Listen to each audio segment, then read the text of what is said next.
Notwithstanding the fact that it was presented under the theme, A Path to Recovery, Economic Dynamism and Resilience, opposition leader Joseph Harmon is positing that Budget 2021 is mired in confusion and outlines a vision on a path to nowhere. The opposition leader highlighted that the 2020 budget reflects real GDP growth by over some 40% under the previous administration. And on that note, he said that it appears as though the authors of the 2021 budget are seeking to take the nation on a backward trajectory. The issue I have now is that we seem to be going back many years to dismantle a structure that has shown that it has the resilience to make Guyana a resilient economy that can grow, that people can feel comfortable in. Harmon bashed the incumbent administration, labeling them as heartless as it relates to benefits to public servants in this year's budget. There's nothing in this budget for the public servants. There's nothing here.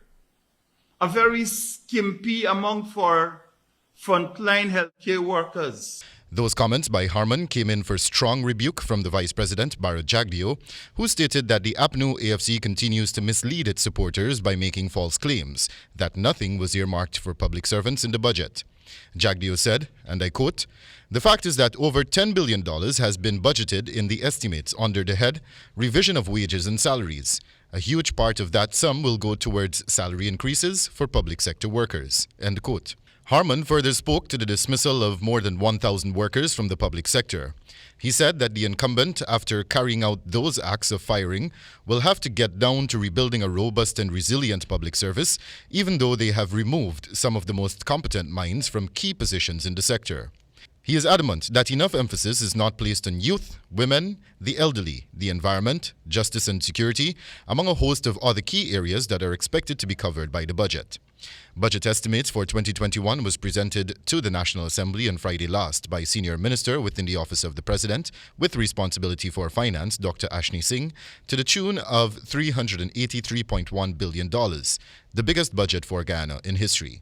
While a mammoth $60.7 billion was earmarked for the education sector, the public health sector received the second largest allocation, amounting to $53.5 billion. Public safety and security was allocated $22.2 billion, while $12 billion was earmarked for drainage and irrigation development.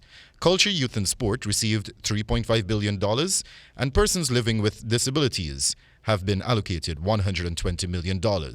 Other measures implemented via the budget include reducing the cost of basic food supplies and household items, as well as construction and home ownership. Wendell Badrie, HGP Nightly News.